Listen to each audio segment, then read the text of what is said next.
Hi and welcome to Golfing Partners YouTube channel, where you'll find a series of golf lessons that cover all aspects of your game.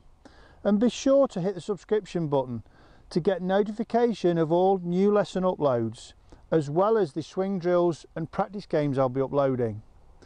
And with each lesson, take out information that you feel is relevant to you and your golf game and take that to your practice session to maximise value. And for further detail of each lesson, take a look at my website www.golfingpartner.com, where you'll also find an array of swing drills and practice games to play, so it will help you to add structure to your practice. Please enjoy. Now within this instruction, I'm going to take a look at how the body returns from the top of the backswing into the downswing, then on through the hitting area, through impact, and then into the through swing to finish the golf swing. So with this positioning now, I start to move from the top of the backswing back down towards the ball. So I'm now looking to turn posturally the body back around the spine angle, back around the vertical balance point. So the weight now starts to transfer from the right foot into a balanced position in relation to the feet as I move into the hitting area, and then towards the left foot as I impact the ball. And as I make this move now, the hips are uncoiling, turning around the base of the spine, and again turning around the vertical balance point. So the hips start to rotate through the hitting area with the left hip clearing while maintaining the vertical line of balance from the balls of the feet. Talking about the trunk, and in particular the core and the shoulders, they also uncoil as I turn around back to impact, turn around the spine angle.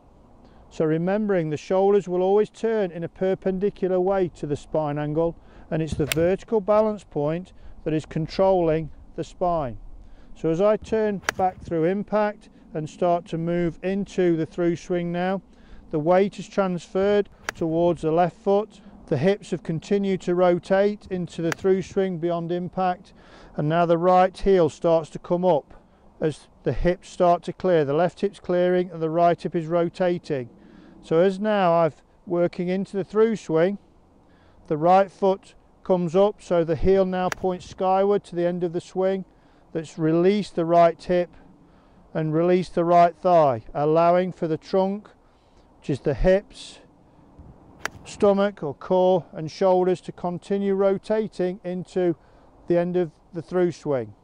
So now at the end of the swing, I'm finding that my hips are facing the target, my upper body's facing the target, all of my weight is finished into the left side of my posturing position, with the right foot sitting with the heel facing skyward and the sole of the shoe facing away from the target.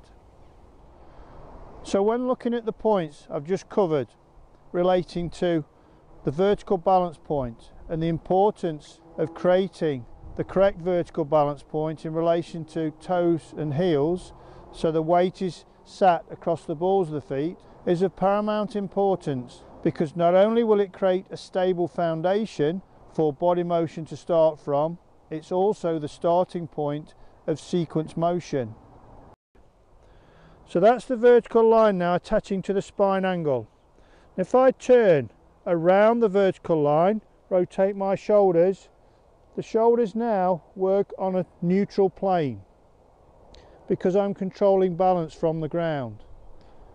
But if I unwittingly sit my feet closer to the ball, so the weight now is sat further back into my stance, as I make the backswing, posturally I start moving into the heels, and you can see the difference with the shoulder plane. So the shoulders now have turned on a flatter plane.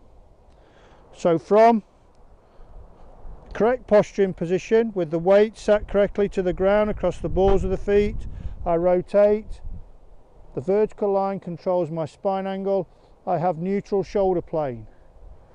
But standing with the feet too close to the ball, the weight sitting into the heels, I now create a much higher postural position, so the shoulders turn on a flatter plane because the weight now is working across my heels.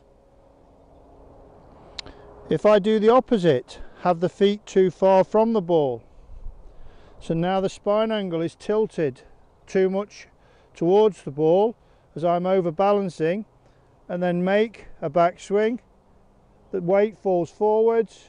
As a consequence, now as a weight moving into the toes, the spine angle gets steeper. So quite clearly, setting the weight correctly at the ground creates the vertical balance point that attaches to the spine, and the shoulders then turn in a perpendicular way and on a neutral plane to suit the type of shot that I'm playing. So we can either add height as the weight falls into the heels, or we lose height posturally as the weight falls forwards into the toes. And remembering the shoulders always turn perpendicular to your spine, so by incorrectly setting the weight at the ground, it will affect the performance of the shoulder plane in relation to the shot that's being played. That then will encourage the hands and arms to work independently to the shoulders. So from a golfing perspective, we get separation between hands and arms and body motion.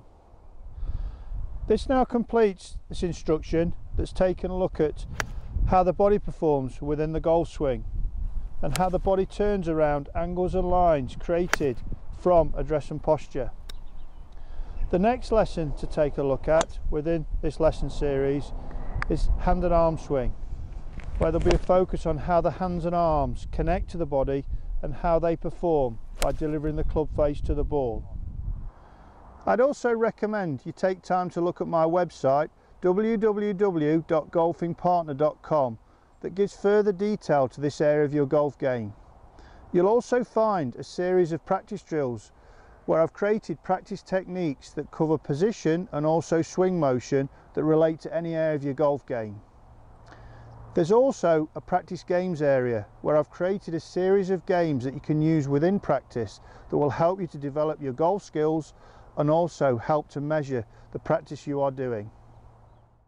And take time to look at other areas of Golfing Partner that are available to you, such as the online lesson tab, where you'll find an array of video tutorials to view that cover all aspects of the game. So whether you're looking to learn a part of the game or improve part of that game, you'll find something that will benefit you. Take a look at my unique fault finder that's been designed to give qualified explanation to problematical ball flights and ball strikes. And finally, take a look at the V1 lessons I have available, where you're able to upload video of your own golf swing, send it through to me, where I'll critique the clip, give qualified feedback and suggest practice techniques that will help to improve that area of your golf game. And please note, within the 3, 6 and 12 month sign up packages, you will get a number of V1 lessons within each package. Please enjoy.